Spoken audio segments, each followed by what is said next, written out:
오늘 사실은 제가 이제 마가복음 강해를 요즘 하고 있는데 신년 첫 주기도 하고 해서 그럼에도 앞으로 나아가기라는 제목으로 여러분과 신년 말씀을 나누도록 하겠습니다. 여러분 올해가 무슨 해인지 아세요? 해마다 무슨 년 이런 게 있잖아요. 올해가 갑진년입니다. 갑진년. 이 갑이라는 게 푸른색을 뜻하고 진은 용을 뜻한다고 하죠. 그러니까 푸른 용의 해 뭐 이런 의미입니다. 근데 이제 우리 귀에는 이 갑진년의 이 갑진이 왜 보통 갑지다라고 말할 때 그 갑진으로 이렇게 들리죠. 그래서 원래 우리 모두에게 그런 의미에서 여러분에게 그 갑진해가 되시기를 축복합니다. 제가 일부 때는 갑진년이라고 이렇게 했는데 그게 어감이 너무 이상하더라고요. 그래서 내가 이 년을 해로 바꿔서 갑진해가 되시기를 바랍니다. 아무튼 원래 이렇게 우리에게 정말 이 해가, 새로운 해가 소중하고 정말 귀한 그런 값진 해가 되기 위해서 우리가 해야 될 가장 필수적인 게 있는데 그게 뭐냐면 하나님의 북소리에 맞추어서 앞으로 나아가는 거예요. 그냥 주저앉아 있지 않고 그냥 현상 유지하지 않고 앞으로 나가는 겁니다. 근데 어떤 분들은 지난해 너무 지치고 인생의 어떤 짐이 너무 무거워서 새해가 됐는데 새로운 해가 밝았는데도 엄두가 안 나는 뭔가 새로운 시도를 해보거나 뭔가 할 수 있는 엄두가 안 나는 그런 분들도 있을 수 있을 것 같습니다. 어떤 분은 과거에 너무 매여 있어서 거기 발목이 잡혀 있어가지고 해가 바뀌었지만 여전히 계속해서 과거를 살고 있는 분도 있을 수 있습니다. 어떤 분은 상황이 너무 안 좋거나 어렵거나 아니면 너무 이 처한 것들이 어두워서 앞이 안 보이는 것 같은 그런 느낌에 휘둘릴 수도 있고 불안과 두려움에 사로잡혀서 어쩔 줄 모르고 그냥 이렇게 서 있을 수도 있습니다. 그러나 여러분 그럼에도 불구하고 우리는 이 새해에 앞으로 나가야 합니다. 그래야 새해가 진짜 새해가 되는 거예요.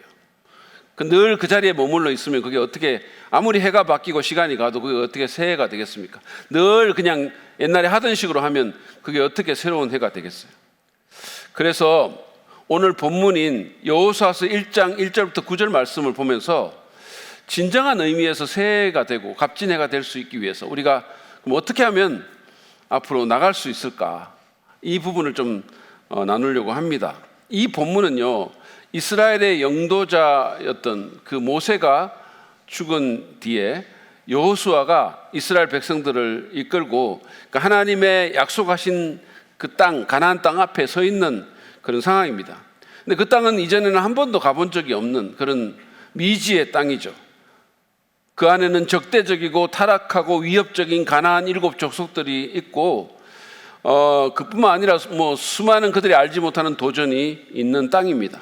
이것은 2024년이라는 미지의 시간을, 미지의 해를 앞에 두고 있는 우리의 상황과 매우 유사하죠. 그들의 상황은 사실은 좋지 않았습니다.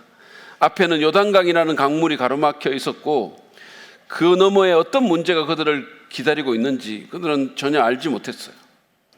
아마도 그들은 그 자리에 그냥 머물거나 아니면 좀 뒤로 돌아가고 싶은 그런 강한 충동을 받았을지도 모릅니다.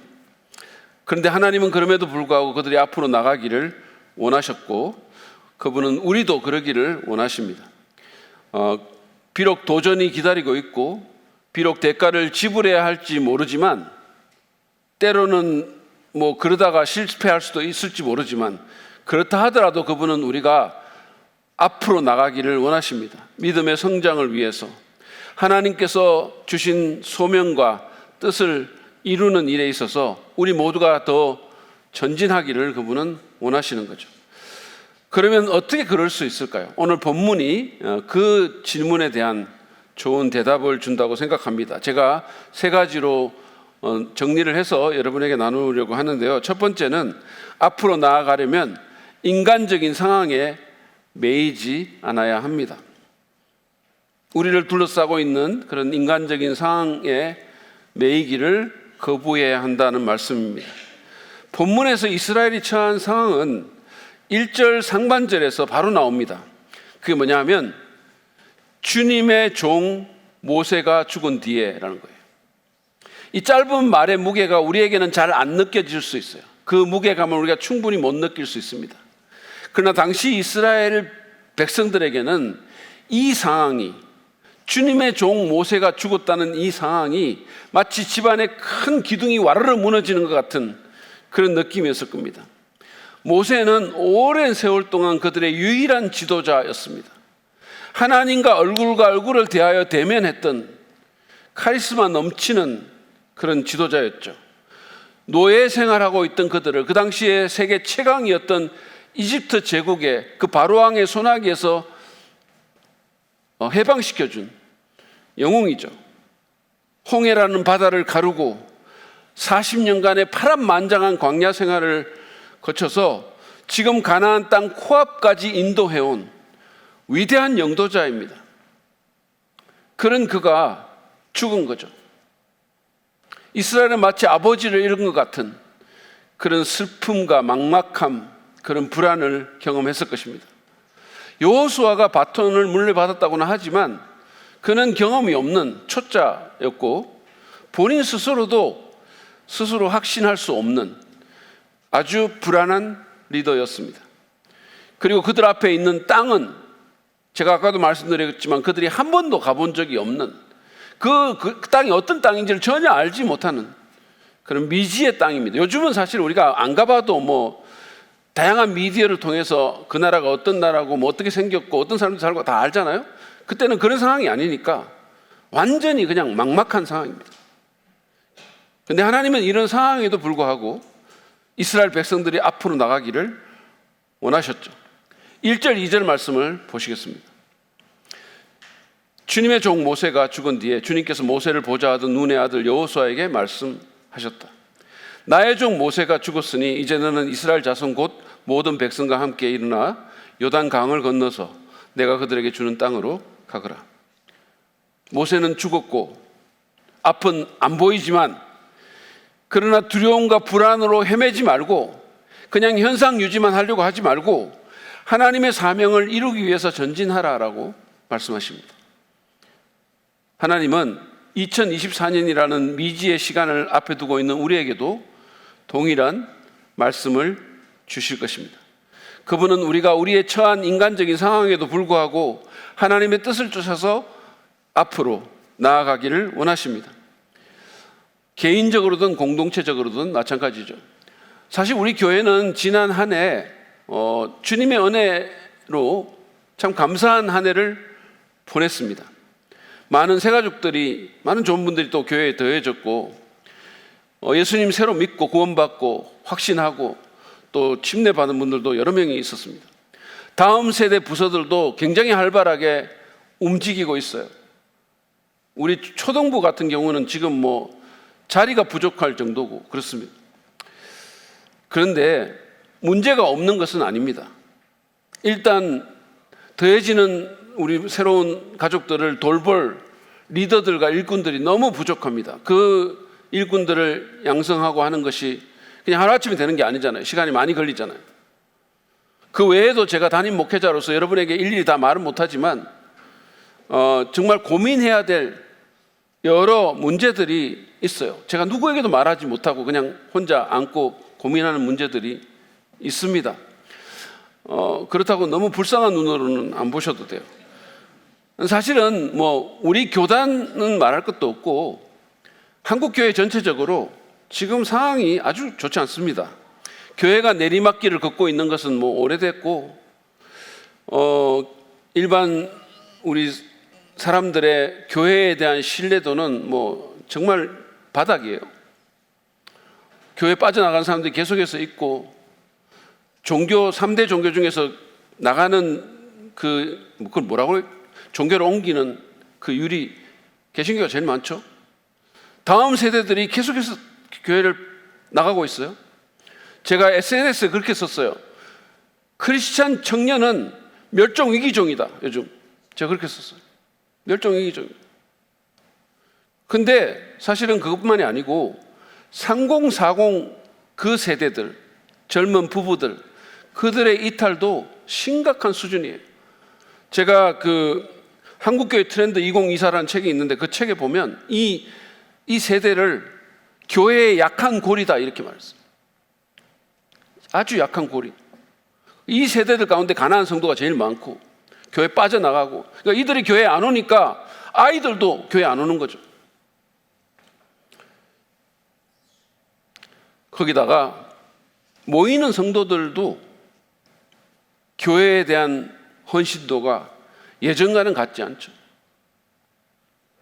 스스로도 교회에 대해서 회의하는 사람들도 많습니다. 상황이 안 좋은 거죠, 지금. 그리고 최근에는 우리 교회에 또 이런 우리 교회의 어떤 도전이라고 할 수 있는 것도 생겼는데, 그게 뭐냐면 우리 동네에 안산의 어느 대형교회 지교회가 들어왔어요. 윤 목사님이 경계가 됐는지 이거를 그쪽 홈페이지 링크를 이렇게 주셨어요. 제가 들어가 봤더니 그 교회가 아직 시작도 안 됐는데 그 교회의 전임 사역자가 담임 목회자 포함해가지고 5명이나 되는 거예요. 다 전임 것 같아요. 그러니까 개척교회 전임 목회자 숫자가 5명입니다. 우리보다 많아요. 전임 목회자로 말하면. 대형교회 사역의 어떤 경험과 노하우와 열정으로 무장한 그 교역자들이 그 본교회에서 같이 오신 제 생각에 한 100명도 넘는 수백 명의 성도와 함께 시작할 것 같아요. 기세가 만만치 않았습니다. 그래서 제가 우리 집사람한테, 우리 집에서 딱 보이니까 제가 우리 집사람한테 여기 진짜 장난 아니네 이렇게 하면서 이제 조금 저의 어떤 그 컨선을 얘기를 했어요. 그랬더니 저희 아내가, 여보, 그 교회는 우리하고 경쟁하는 게 아니라 하나님 나라를 위해서 우리하고 동역하는 거예요. 여보, 동역자로 여기세요. 이렇게 얘기를 하는 거예요. 여러분, 제 아내가 이런 사람입니다. 정말로 경건하고 현숙한 사모예요. 이름도 문현숙입니다. 저의 이 멘트로 저는 올 한 해 저의 가정생활이 최고의 출발을 할 수 있다고 저는 믿습니다. 일부 예배 때 저희 아내가 들어왔는데 박수까지 쳐줬어요. 지금 여기 어디선가 있을 텐데 박수 한번 쳐봅시다.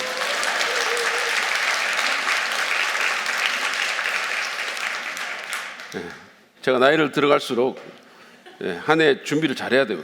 아무튼 다양한 그런 인간적인 상황에도 불구하고 우리는 하나님의 뜻과 사명을 위해서 앞으로 나가야 됩니다. 상황에 매이지 않고. 개인적으로도 마찬가지입니다. 여러분의 상황이 안 좋을 수 있어요.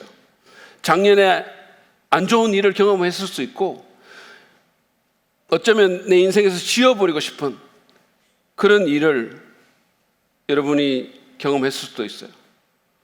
불안하고 두려운 감정이나 슬픈 감정이 여러분의 발목을 잡을 수 있어요. 제가 성도 이번에 새 기도 카드 보니까 어떤 성도는 너무 두려움이 앞서서 어떻게 할 줄 모르겠다고 기도 요청한 게 있더라고요. 그러니까 너무 두려우니까 이렇게 한 발짝 뛰기가 너무 힘든 거죠. 사실은 우리나라의 정치, 경제, 사회적인 상황들이 다 좋지 않습니다. 아주 안 좋아요. 그리고 우리 머리 위에는 핵을 가진 독재자가 우리를 수시로 위협합니다. 근데 여러분, 그런 상황에 너무 매이지 마시기를 바랍니다. 그 상황에 매이기를 거부하십시오. 어쩌면 또 그런가 하면 어떤 분들은 상황이 아주 좋은 분들도 있을 수 있어요. 여러분이 작년에 굉장히 좋은 일을 경험하고 뭔가를 성취하고 성공하고 지금 잘 나가는 그런 과정 가운데서 어깨에 힘이 잔뜩 들어가 있을 수도 있어요. 근데 여러분, 그런 분들도 마찬가지예요. 그런 분들도 너무 들떠서 그 상황을 의지하려고 하지 마시기 바랍니다. 괴테의 말처럼 죽은 과거는 죽은 채로 묻어두고 우리는 하나님이 주신 사명을 붙들고 앞으로 나아가야 합니다. 바울도 빌립보서 3장 13절 14절에서 이렇게 말하지 않습니까? 뒤에 있는 것은 잊어버리고 앞에 있는 것을 향하여 몸을 내밀면서 그리스도 예수 안에서 하나님께서 위로부터 부르신 그 부르심의 상을 받으려고 목표점을 바라보고 달려가고 있습니다. 뒤에 있는 거 잊어버리겠다 그랬어요. 과거에 매이기를 거부하겠다 그랬어요. 우리도 그렇게 합시다. 과거에서 벗어나 두려움을 떨쳐버리고 상황이 아니라 주님을 바라보면서 주님의 뜻과 사명을 분별하고 목표를 세우시기 바랍니다. 여러분이 정복해야 될 가나안 땅이 무엇인지, 올해 여러분이 들어가야 될 그 가나안 땅은 어떤 것인지 잘 생각해 보시기 바랍니다. 여러분이 정복해야 될 그 땅은 뭡니까? 죄된 습관일 수도 있고 잘못된 태도일 수도 있습니다. 가족의 구원일 수도 있고 성품 개발일 수도 있고 어떤 관계와 연관된 것일 수도 있고 영적인 직업적인 목표일 수도 있습니다. 그게 무엇이든지 간에 그것을 향해서 앞으로 나아가는 저와 여러분 되시기를 축복합니다. 두 번째로 우리가 앞으로 나아가려면 우리는 하나님의 약속을 의지해야 합니다. 하나님께서 우리에게 약속하신 그 약속을 붙들어야 된다는 말씀이에요. 하나님은 미지의 땅 앞에서 새로운 도전에 직면해서 불안과 두려움으로 주저하고 있는 여호수아와 이스라엘 민족에게 분명한 약속을 주셨습니다. 하나는 뭐냐면 땅에 대한 약속인데요. 이게 3절 4절에 나와 있어요. 예, 이거 세 번역인데 우리 같이 한번 읽어보실까요? 시작. 내가 모세에게 말한 대로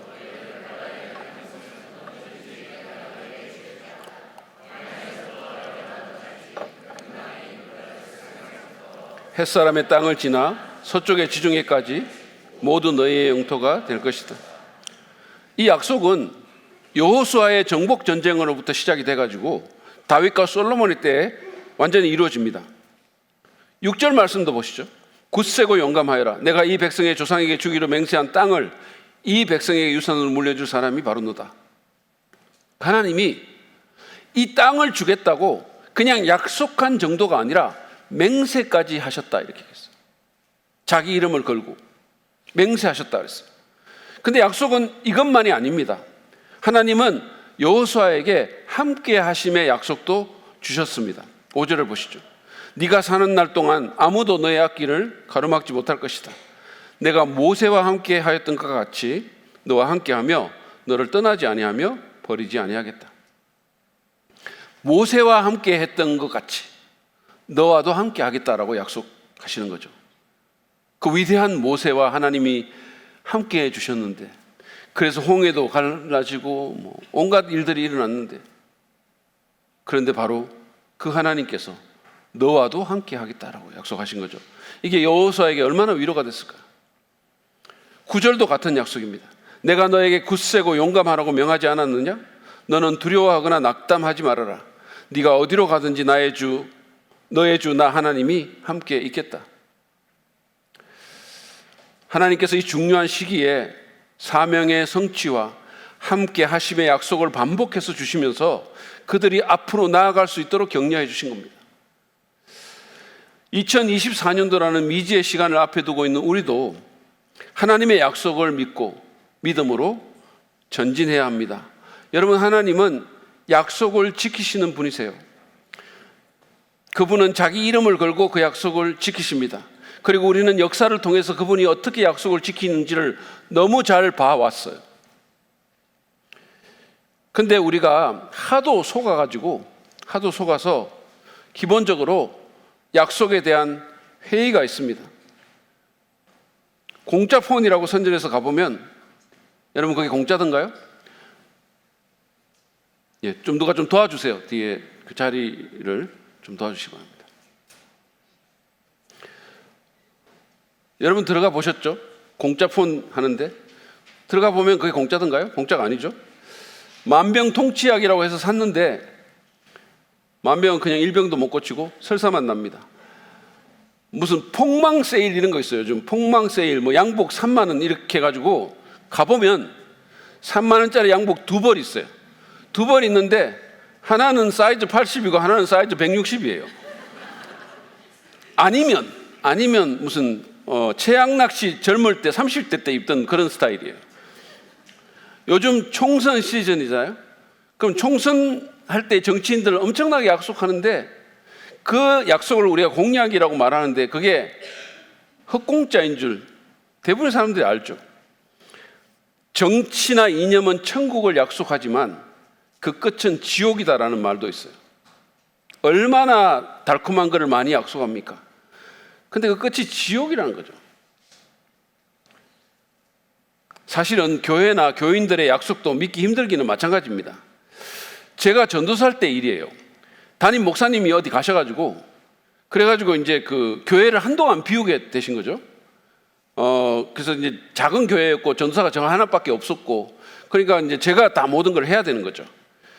그러니까 한 모친님이 저한테 와가지고 담임 목사님이 안 계실수록 더 열심히 하겠다고 이렇게 말씀하셨어요.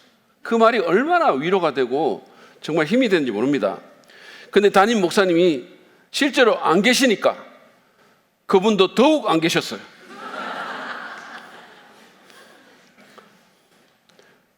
요즘 교회 개척하는 목회자들 얘기 들어보면 자기가 개척할 때 전사님 개척하면 제가 갈게요, 목사님 개척하면 갈게요, 이렇게 말하는 사람들이 있다는 거예요. 안 와요, 그분들. 그런 분들 말 듣고 개척하면 큰일 난다는 거예요. 물론 모든 사람이 그런 건 아닙니다. 안 그런 좋은 그리스도인들도 있어요. 이번에 이 왕송호수 이렇게 가는 이쪽이 초평통이라는 그 동네에 큰 아파트 단지가 들어옵니다. 새로 지금 세워지고 뭐 그랬어요. 그래가지고 그 아파트 게시판에 이제 우리 교회 소개하는 광고를 하려고 문구를 만들었는데, 제가 이웃에 선물이 되는 교회가 어떠냐, 우리가 보통 쓰고 있으니까 이웃에 선물이 되는 교회를 여기 새기면 어떻겠냐 이렇게 얘기를 했어요.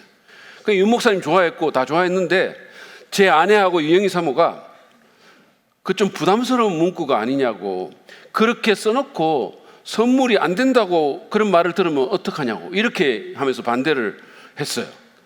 그러니까 설사 광고라도 헛말은 1도 하기 싫은 정말 신실하고 경건한 사모님들이에요.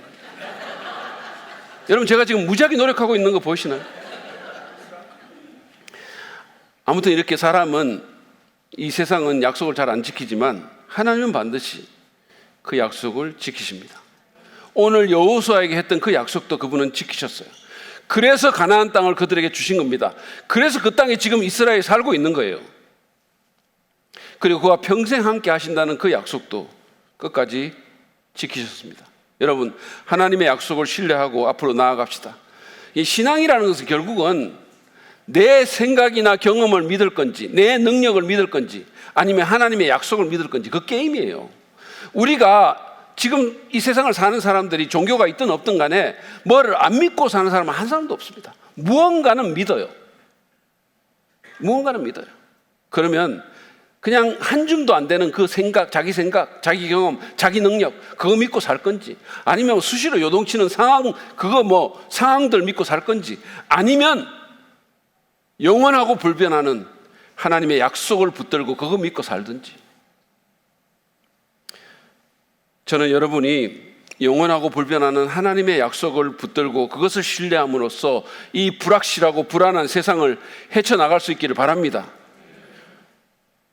주의 약속하신 말씀 위에서라는 찬송 아시죠? 제가 부르겠다는 게 아니고 그 2절 가사가 이렇습니다. 주의 약속하신 말씀 위에서 세상 염려 내게 음습할 때 말씀으로 힘써 싸워 이기며 약속 믿고 굳게 서리라. 굳게 서리, 영원하신 말씀 위에 굳게 서리, 굳게 서리, 그 말씀 위에 굳게 서리라. 약속 믿고 굳게 서시기 바랍니다. 세상의 염려가 음습하더라도 말씀으로 싸워 이기겠다라고 찬송가가 말하고 있는 거예요. 그리고 약속 믿고 굳게 서겠다고 말하잖아요. 여러분, 우리가 하나님 믿는다고 말하면서, 하나님 믿는다는 말은 무슨 말이에요? 그분의 말씀을 믿는다는 거죠. 그분이 약속하신 거 믿는다는 거 아닙니까? 근데 그렇게 말은 내가 믿는 사람이라고 하면서 세상의 염려가 내게 닥치면, 오늘 찬송가 가사처럼 엄습하면, 뭐 어떤 불안한 일들이 생기면 그 약속은 온데간데 없고 그냥 안 믿는 사람하고 똑같이 그냥 상황 헤쳐나가려고 막 혼자서 자기 능력으로 애를 쓰는 그런 우리 모습을 보는 겁니다. 여러분, 예수 믿는다는 게 뭡니까? 결국은 약속 믿는다는 거예요. 그것을 사실로 받아들인다는 겁니다. 이 새해 벽두에 하나님의 수많은 약속을 한번 상기해 보십시오. 여러분, 하나님은 우리가 그리스도 안에 있으면, 우리가 예수 그리스도를 믿으면 우리에게 결코 정죄함이 없을 것이라고 약속하셨어요. 우리에 대한 사랑이 절대로 바뀌지 않을 거라고 약속하셨어요. 우리를 고아와 같이 버려두지 않겠다고 약속하셨습니다. 우리가 하나님의 사명에 헌신할 때 하늘과 땅의 모든 권세로 우리와 항상 함께 하시겠다고 약속하셨어요. 우리가 어디를 가든지 어디에 있든지 하나님의 나라와 그 의를 먼저 구하면 우리의 필요를 채우시겠다고 약속하셨어요. 자기 명철을 의지하지 않고 모든 면에서 주님을 인정하면 우리의 길을 인도하시겠다고 약속하셨어요. 우리가 염려하기보다 기도하면 우리의 마음과 생각을 평강으로 지키시겠다고 약속하셨어요. 우리가 너무 기가 막혀가지고 어떻게 기도할 바를 알지 못하고 정말 말도 안 나오는 상황 가운데 있으면 성령께서 우리를 위해서 기도하시겠다고, 말할 수 없는 탄식으로 기도해 주겠다고 약속하셨어요. 그 약속을 사실처럼 믿으시기 바랍니다. 그게 믿는다는 것의 의미인 거예요. 그냥 교회에 오는 게 믿는 게 아니라 올 한 해 내 상황보다, 내 생각보다 하나님의 약속을 의지하고 앞으로 나아가는 우리 모두가 되기를 바랍니다. 마지막으로 우리가 앞으로 나아가려면 우리는 과거의 얽매이기를 거부하고 하나님의 약속을 신뢰해야 될 뿐만 아니라 우리는 하나님의 말씀에 순종해야 합니다. 하나님은 여호수아에게 하나님의 약속을 믿고 나아가되 율법의 모든 말씀을 순종하라라고 권면하십니다. 7절 8절 말씀이에요. 오직 너는 크게 용기를 내어 나의 종 모세가 너에게 지시한 모든 율법을, 그 말씀을 다 지키고 오른쪽으로나 왼쪽으로 치우치지 않도록 하여라. 그러면 네가 어디를 가든지 성공할 것이다. 이 율법책의 말씀을 늘 읽고 밤낮으로 그것을 공부하여 이 율법책에 쓰여진 대로 모든 것을 성심껏 실천하여라. 그리하면 네가 가는 길이 순조로울 것이며 네가 성공할 것이다. 여러분, 이 짧은 구절 아래 하나님께서 반복해서 율법의 모든 말씀을 지킬 것을 요구하십니다. 그러면 그의 길이 평탄할 거라는 거예요. 그러면 그가 참으로 성공할 것이라고 말씀하시는 겁니다. 많은 분들이 이 여호수아가 성경에 나오는 인물이니까 여호수아를 종교인으로 알아요. 성직자처럼 생각해요. 무슨 제사장이나 무슨 선지자 같은 이런 식으로 생각합니다. 여러분, 여호수아는 종교인이 아닙니다. 그는 군인이고 정치 지도자였었어요. 말하자면 여기 계시는 대부분의 사람들처럼 일반적인 직업을 가지고 살아가는 평신도 신앙인입니다. 그럼에도 하나님께서는 그의 성공이 무슨 전략이나 무기나 자금이나 정책에 달려있는 것이 아니라 하나님의 말씀에 대한 순종에 달려있음을 분명히 하신 거예요. 여러분의 직업이 뭐든 간에, 여러분이 어떤 일을 하시건 어떤 사업을 하시든 여러분의 성공이, 참된 성공이 전략에 달려있는 게 아니고 하나님의 말씀에 대한 순종에 달려있다는 거예요. 여러분, 순종은 오늘날 인기 있는 단어가 아니에요. 사람들 이 단어 안 좋아합니다. 우리가 사는 포스트 모더니즘의 세상은 개인의 자유와 권리와 개성을 강조하고 모든 권위에 대해서 일단 부정적이에요. 권위주의에 대해서 부정적인 게 아니라 권위 자체에 대해서 부정적입니다. 그래서 요즘은 순종적인 사람보다는 좀 삐딱하고 반항적인 사람들이 오히려 더 주목을 받아요. 뭐 이렇게 정당한 권위라도 이렇게 좀 들이받고 이러면 그 사람 뭐 이렇게 사람들이 주목해주고, 반항적인 말을 하면 사이다라 그러고 이래요. 근데 사실은 이게 포스트 모더니즘의 문제만은 아닙니다. 원래부터 우리 안에는 이 반항아의 피가 흐르고 있습니다. 아담이 하나님의 말씀에 불순종하고 그 말씀과 거꾸로 되는 일을 할 때부터 인간은 타락했고, 그래서 우리 안에 이 불순종의 피가 흐른다는 거예요. 이번에 제가 성탄 발표회를 할 때도 이렇게 보니까 우리 어린이 부서에도 하라는 대로 안 하고 자기 마음대로 하는 아이들이 있는 걸 제가 봤어요. 어디든 다 있더라고요. 아주 요만한 애들부터 시작해서. 이럴 때면 무슨, 요번에 보니까 초등부에서 있는 것 같은데 이렇게 선글라스 끼고 뭐 이렇게 막 이렇게 율동하는 이런 게 있었거든요. 근데 이렇게 보니까 아마 그 선생님께서 그 지도하면서 선글라스 끼라고 그렇게 말을 했을 텐데도 굳이 그걸 안 낀다고 하면서 그걸 벗어가지고 안 끼고 그걸 여기 걸고 있는 이 아이들이 있더라고요. 여기다가 이렇게. 여기 있어야 되는데 이게 여기 있는.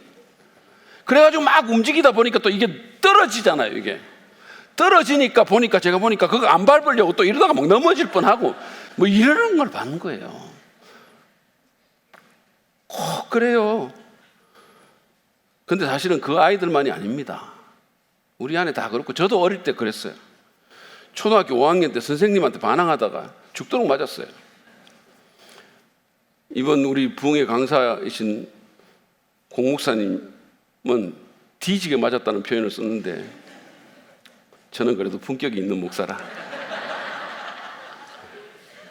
네, 농담인지 아시죠? 네. 사실 우리 모두의 안에는 이 불순종의 자아가 있습니다. 아담이 불순종하고 타락한 후에 우리가 가인의 후예가 돼가지고 그래서 우리 안에 불순종의 피가 흐르는 거죠. 그래서 자녀들이 부모 말 안 듣고, 그래서 아내가 남편한테 덤비고, 그래서 남편이 아내의 말 무시하고 그러는 겁니다. 그래서 권위를 존중하지 않고 정당한 권위도 그냥 들이받으려고 하고 올바른 지시도 안 들으려고 하는 겁니다.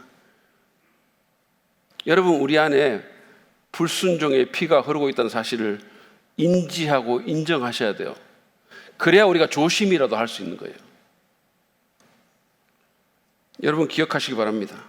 비록 이 세상은 순종이나 복종을 정말 더러운 단어로 만들고 그것을 부정적으로 볼지 모르지만 하나님은 순종을 귀하게 여기십니다. 그분은 순종이 제사보다 낫고 듣는 것이 순양의 기름보다 낫다라고 말씀하셨어요. 2024년도라는 미지의 시간을 앞에 두고 하나님의 뜻과 사명과 비전을 위해서 계속해서 전진하기를 원하신다면, 올 한 해가 정말 값진 해가 되고 진짜 새해가 되기를 원하신다면 우리는 하나님의 말씀에 순종해야 합니다. 순종할 때 하나님의 역사가 나타나는 거예요. 순종할 때. 이 성경책 안에 얼마나 많은 말씀이 있습니까? 그러나 그 말씀 아무리 많아도 순종 안 하면 그거 그냥 말씀이죠. 이론이죠. 여호수아 3장에 보면요, 이스라엘 사람들이 요단강을 건너서 가나안 땅으로 들어가는 이제 그 얘기가 나오는데, 여러분 어떻게 그 강 건넌지 아세요? 그들이 하나님의 말씀에 순종해서 넘실대는 그 강물에 발을 디뎠을 때 그때 강물이 갈라집니다. 다 갈라놓고 하나님께서 야 했으니까 그냥 걸어가 이렇게 한 게 아니에요. 완전히 그냥 막 홍수가 나가지고 넘실대는 그 강물에 발을 디딜 때 그때 강물의 길이 난 거예요. 순종할 때 길이 생긴 겁니다. 이게 성경의 원리고 이게 하나님의 방법이에요. 정말로 우리가 2024년도에 이 모든 불확실성과 이 모든 어두움에도 불구하고 앞으로 나가기를 원한다면 우리는 하나님의 말씀에 순종해야 됩니다. 너무 따지거나 계산하지 말고 너무 많이 생각하고 막 계산하는 그런 성향이 우리한테 좀 있잖아요. 좀 우직하게 순종할 필요가 있는 겁니다.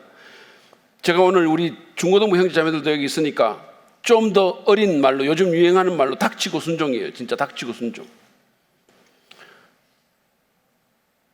여러분, 우리가 왜 하나님 말씀에 순종하지 않는 줄 아십니까?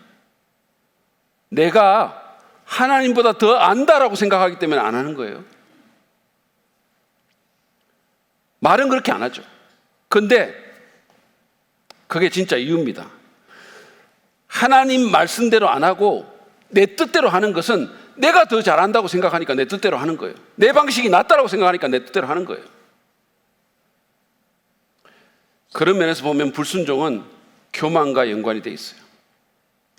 여러분, 우리가 기억해야 될 게 있어요. 하나님은, 여러분이 하나님 진짜로 믿으신다면 그 하나님은 전지하신 분이십니다. 모든 것을 아시는 분이세요. 그분이 우리보다 훨씬 더 잘 압니다. 그분은 우리는 2024년도가 우리에게 미지의 해지만 그분은 그 해를 다 아세요. 그분은 이미 알고 계세요. 그뿐만입니까? 하나님이 그저 다 알고만 있는 것이 아니라 하나님은 다 아시면서 우리를 또한 지극히 사랑하시기도 하는 거예요. 그러니까 그분은 우리에게 뭐가 좋은지를 다 알고 그거를 정말로 원하기 때문에 우리한테 그렇게 하라고 명령하신 거예요. 그래서 우리가 그분 말씀에 순종해야 되는 겁니다. 왜냐하면 그분은 우리에게 진짜 좋은 것만 시키시니까. 교만을 버리고 말씀에 순종합시다. 하나님은 여호수아에게 그의 앞에 놓인 길을 잘 가기 위해서는 말씀을 늘 읽고 공부하고 묵상하고, 그래서 그 안에 쓰인 대로 모든 것을 성심껏 실천하라고 말씀하셨어요. 순종하기 위해서 말씀을 가까이 해야 됩니다. 읽고 묵상해야 돼요. 그리고 순종할 수 있다는 겁니다. 그러면 길이 열린다는 거예요. 여러분, 제가 지금 여러분에게 하려고 하는 이 말씀을 머릿속에 입력하셔가지고 집에 여러분 댁에 가지고 가십시오. 제가 여러분에게 선물로 주고 싶은 말은 바로 이겁니다. 스크린에 띄워주세요. 순종은 참된 형통과 성공으로 가는 레드카펫입니다. 멋있지 않습니까? 안 멋있으세요? 제가 만든 말인데요. 우리 같이 이거를 한번 따라해 봅시다. 저는 뭐 옆 사람 보고 말하라거나 손잡고 말하라거나 이런 거 안 해요. 그냥 따라만 하시면. 저는 지금 처음 하는 겁니다. 그것도. 자, 같이 한번 해봅시다. 시작. 순종은 참된 형통과 성공으로 가는 레드카펫입니다. 그렇습니다. 순종은 참된 형통과 성공으로 가는 레드카펫이에요. 순종합시다. 그럴 때 길이 열립니다. 그럴 때 하나님께서 약속하신 새로운 땅에 들어갈 수 있어요. 그럴 때 원수가 물러가고 하나님의 뜻이 이루어지고 앞으로 나아갈 수 있습니다. 그럴 때 진짜 새롭고 값진 해를 경험할 수 있는 거죠. 복된 삶을 누릴 수 있는 겁니다. 그런 축복이 우리 모두에게 있기를 바랍니다. 이제 찬양팀 좀 올라오세요. 제가 오늘 말씀에 이제 마무리를 하면서 여러분 오늘 들은 말씀을 좀 기억해 보세요. 오늘 우리는 다양한 방해 요인과 불확실성에도 불구하고 2024년도 이 새해에 계속 앞으로 나아가기 위해서 인간적인 상황에 매이지 말고 하나님의 약속을 붙들고 말씀에 순종해야 한다는 사실을 배웠어요. 여러분 그렇게 하시겠습니까? 하나님의 영광과 그 나라를 위해서, 그리고 여러분의 유익을 위해서 그렇게 하시기를 바랍니다. 여호수아와 이스라엘 백성들은 그렇게 해서 강물의 길을 만드는 하나님의 역사를 경험했고 젖과 꿀이 흐르는 그 축복의 땅을 차지할 수가 있었습니다. 하나님은 우리도 그렇게 하기를 원하십니다. 여러분, 우리가 옛날하고 똑같으면 그게 어떻게 새해가 되겠어요? 새롭게 결단하십시오. 이 시간에 성령님께서 인도하시는 대로 말씀에 반응해서 결단하기 바랍니다. 주님, 인간적인 상황에 매이기를 거부하겠습니다. 눈에 보이는 다른 것이 아니라 하나님의 약속을 사실처럼 믿겠습니다. 그리고 올 한 해 하나님의 말씀을, 성경 말씀을 가까이 하면서 그 말씀에 순종하려고 애쓰겠습니다. 주님 도와주십시오. 2024년도 우리를 그렇게 인도해 주십시오. 우리는 연약합니다. 성령님 도와주세요. 상황에 휘둘리지 않는 지혜와 하나님의 약속에 대한 굳센 믿음과 말씀에 순종할 수 있는 겸허함과 용기를 허락해 주옵소서. 그래서 올 한 해가 참으로 값진 해가 될 수 있도록 축복해 주옵소서. 우리 그런 마음으로 주의 말씀 앞에선 당신은 참된 예배자라는 찬송 주 앞에 올려드리며 나아가겠습니다.